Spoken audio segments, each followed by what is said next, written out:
Hello everyone, today I'm going to show you how to make a graphical user interface in SplashKit. So it's pretty simple. You just need to copy and paste stuff, to be honest. And everything is provided in the documentation here. If you want to read it more thoroughly, like you can open the SplashKit IO guides and they have a section on the UI interfacing layout. Okay, so to start making a UI, first you need the boilerplate code. Here I've pasted the boilerplate code. It's pretty simple. Here you include the SplashKit library, declare main, open window app is the same as what we did in 1.2p and 1.3c, I believe. Here app is what the application name will be. Let's test 1, 2, 3. Let's make it that way. And here is the main loop where everything will happen. This loop will continue to loop itself until there's a quit request. Here it will process event, clear screen white, draw the interface, and then refresh the screen.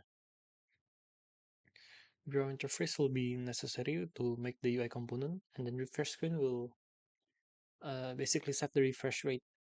If you want to set the refresh rate to a custom one, example to 24, you can do it that way, 24, 30, and I believe the default is 60. Correct me if I'm wrong. Let's try running this command. Okay, uh, I'm going to call this program tutorial1 and let's run it. Okay, here as you can see, the file name is test123, which is what we wanted. And this is okay. The first thing that you can add is a label. A label is pretty easy to make.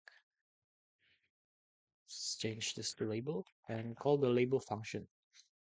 For the first parameters is the text that you want to put. This is a label, smiley face. And the next one is the rectangle from. This basically determines the coordinate of the text from the top left corner and the size of it. Don't forget the semicolon. So this one is the x-axis, the y-axis, the width, and the height.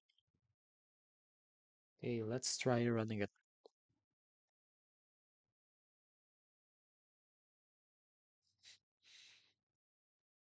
Tutorial 2. And as you can see, here is the label. It is. Let me try increasing the screen size so it's easier for you to read. Okay. Now the another thing that you can make is a paragraph. Paragraph basically acts this is similar to label, however, it can change line by itself. For a label, it's one long straight line. Like for example, like this, it's one long straight line. However, for a paragraph, it can skip itself. Example like this, yeah. Okay, to make a paragraph, it's pretty simple.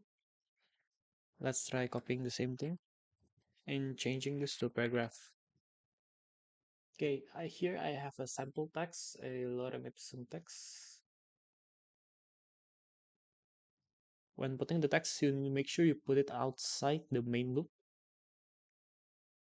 And don't forget the semicolon. And here, I can just call the variable long text.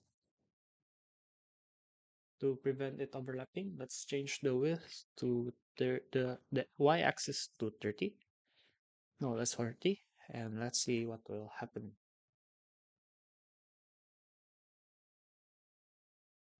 Tutorial 3.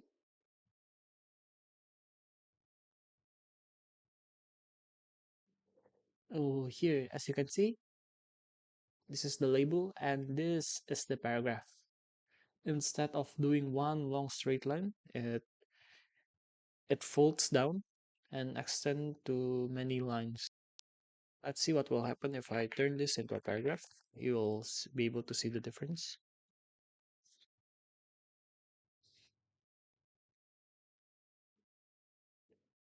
Here, it stops because I set the width to a certain limit.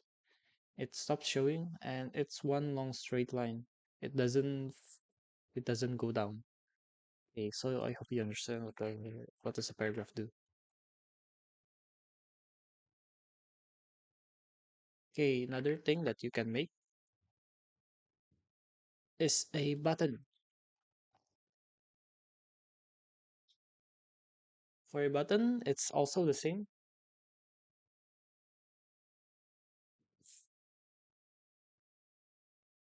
Here is the text that you want to put it in. Let's say button and the rectangle from.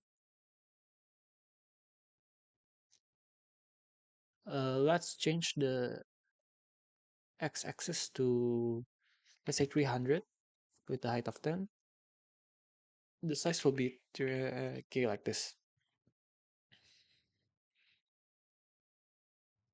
This will make a button only and it's not yet functional. To make it functional, you will need to make a if.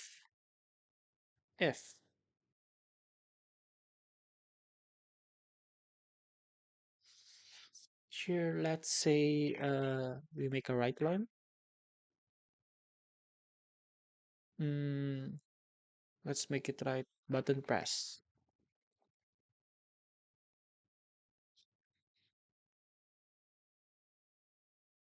Here, when we click the button, it will output a right line in the terminal. Let's try it.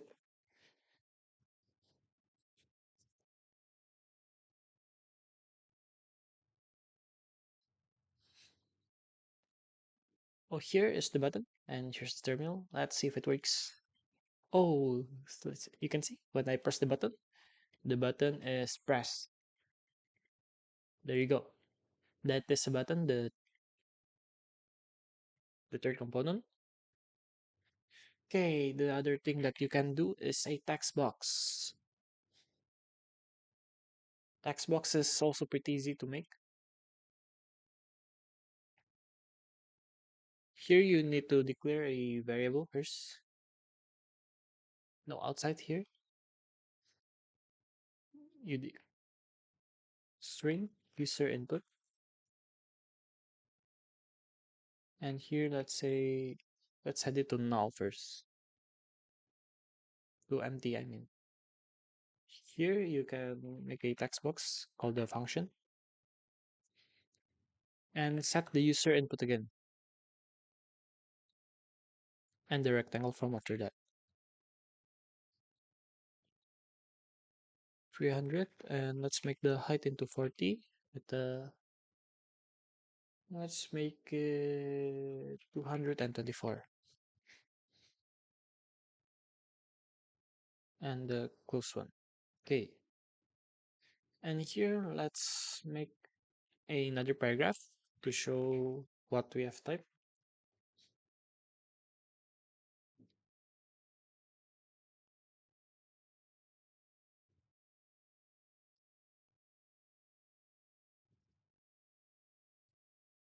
Call the user input again, and then the rectangle from. Here I'm going to set it below, so it will be, let's make it 70. The width will be 320. Okay, so basically what will happen is you set an empty, declare an empty variable, and set it the string to null. I mean, you can just do this, right? Yeah, we can just do this. And then we set a value to the variable using text box. And here you call you put the variable again here, because this will be the input, and the rectangle from for the coordinates. Here is just to show the output. Okay, let's try and make it. Tutorial 5. And let's run it. Tutorial 5. Okay, it's collapsed, but it's fine. Okay, let's type SIT 102 is the best. As you can see, it outputs the same thing that I placed in the text box because it's outputting, yeah, it's getting from the user input. The text in the text box is stored in the user input text box. Okay, the next thing that you can do is make a slider. Sliders. Here you need to declare again at the top. Yeah, let's secure it here. Float slider equal to 0. You can use float, you can use double, it's up to you. Both are floating point.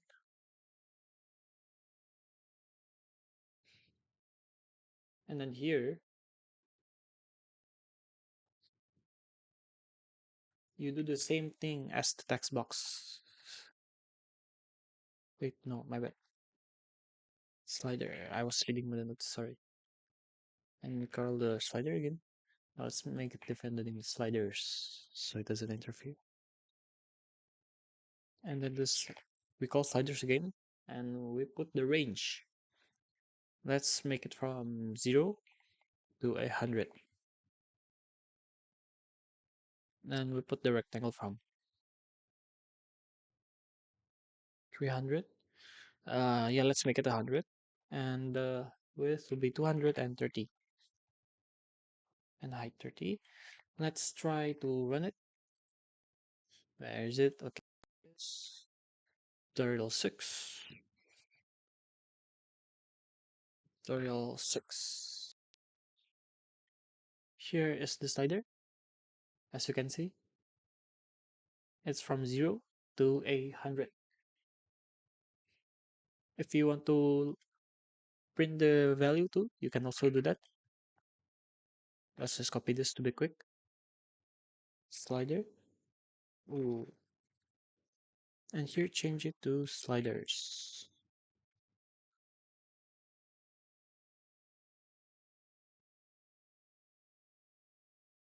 Okay, for this you need to convert it to string, std to string. So basically when you convert a numerical value like a float, an end, you need to turn it to string first, and you can use std to string to convert it to string. And for the height, let's make it 150.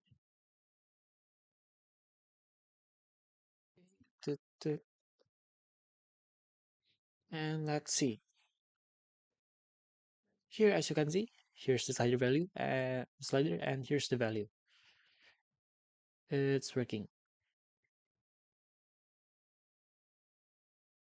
Another thing that you can make is a panel.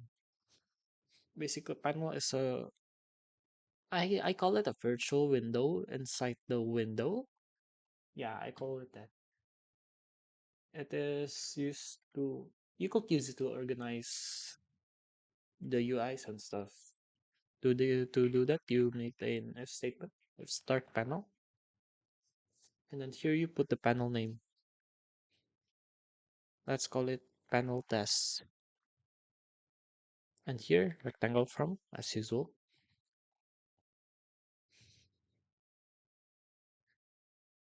Point 1, let's call it 50, 50, 300, and 200. This is the width and height. And here, both of these are the starting point.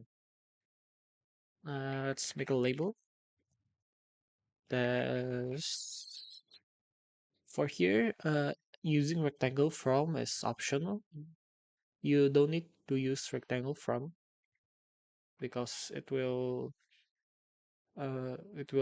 place the core location based on the panel. Actually, for all of this is the same too. You do not rectangle from. However, with rectangle from, you can control the location and organize it better. Don't forget to close this using end panel and the panel name, panel test. It must be exactly the same.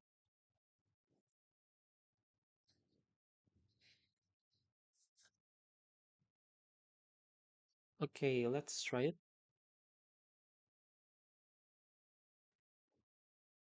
Tutorial 7. And let's run it. So as you can see here, there is a panel. The panel name is panel test. It's same, and here is label call with the text test. So it's working. Another thing that you can do in a panel is a header, a drop down bar. You could say I call it a drop down. The documentation say it's a header. To do this, you need to make a drop down. You need to be in the panel because for some reason, you doing it in the main window doesn't work. However, it work in the panel. It's simple to make. F header, and here is the text box. The text, let's say drop down,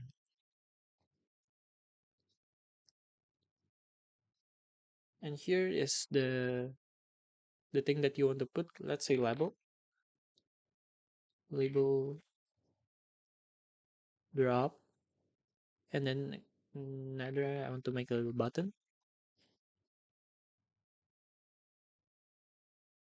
and let's make a slider.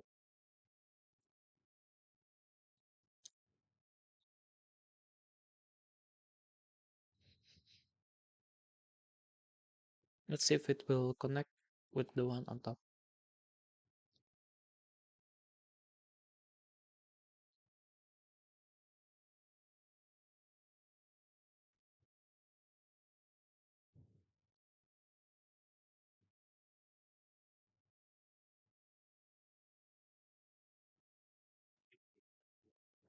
So here is the drop down. This one is K. And let's try to move the slider. It worked here. And here it doesn't work because I doesn't put any value in the slider. But it worked. I can move it and then it revert back. Here is a button and here is the label, the drop label. So this is a header. And basically these are the components that I'm going to discuss on this tutorial. And now let's make a project. A simple one. A calculator. I will. Okay, so make a new directory. Calculator. CD calculator. SKM new C++.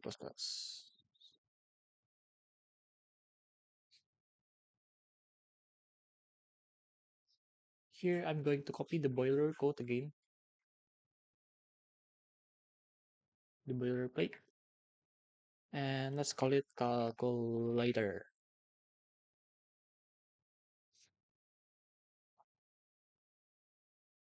This calculator will be different compared to other calculator because there are some limitation with the UI.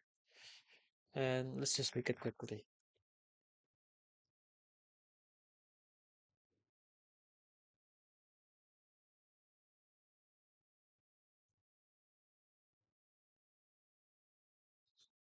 Here I'm setting the default number, the parameter. So basically this is the default state.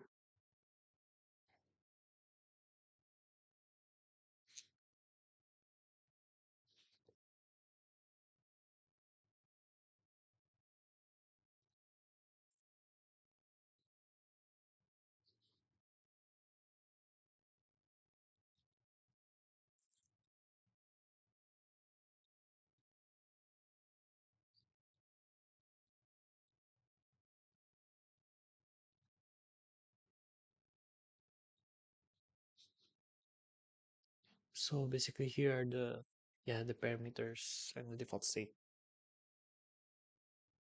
I'm going to just quickly copy the stuff. It's pretty simple. So basically here I'm making a title for the calculator. I call it calculator and I place it on the 1010 coordinate with a width of 300 and a height of 30. Here is the input field. There was an issue where when I placed two text boxes, it collides for some reason. So the solution that I came up with is just making one text box and selecting which value it will put it into. I have not found any fixes for this. If you guys have any solution, please do tell me. And then here is the button to select which input is selected. It can be the first input or the second input. And then here is a label showing which input is currently being selected. Input 1 or input 2. And then here is basically the part that will make the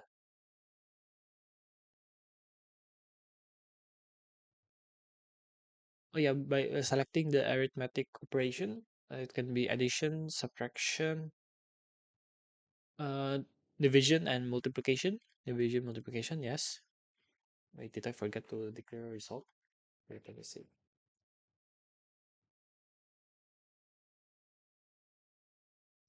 Yeah. Oh, it should be result, not result, my bad. Okay, it's working now. There was a typo. And here is the calculate button, which will either add or it will do the arithmetic. Pretty easy to do. And here I add a result reset button. It will basically set everything to 0.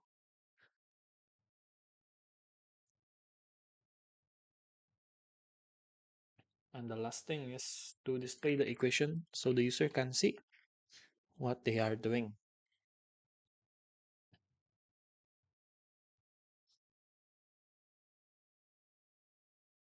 Let's call this calculator. Let's just call it. And let's run this. Call. And here it is. The the name is calculator. Here their number. So we can select either input 1 or input 2. Let's look at 10 plus 5. Here, select the number, input, and I'm going to place it on input 1. And for number 5, I'm going to place it on input 2. It will be an addition and we'll calculate it. The result is 15. If we want to divide it, just press this and the result should be 2. If we multiply, it will be 50. And if we minus, it will be 5. Let's make it harder. Let's say, yeah, this random number, and we place it on input 2. We calculate it, and here's the number. Let's divide it and multiply it. Okay, so there was an issue when I placed two text boxes. So this is a calculator that only require one text box. Cool. So here's the project, and I hope it explains to you how you can make a graphical user interface and SplashKit. It's pretty easy to do. However, there are some limitations with it. If you want to make a UI tool with C++, there are many other alternatives. One of them is Qt. You can try that out if you want to use something outside of SplashKit. Alright, everyone, thank you, and I hope my explanation is clear enough for you. Have a good day.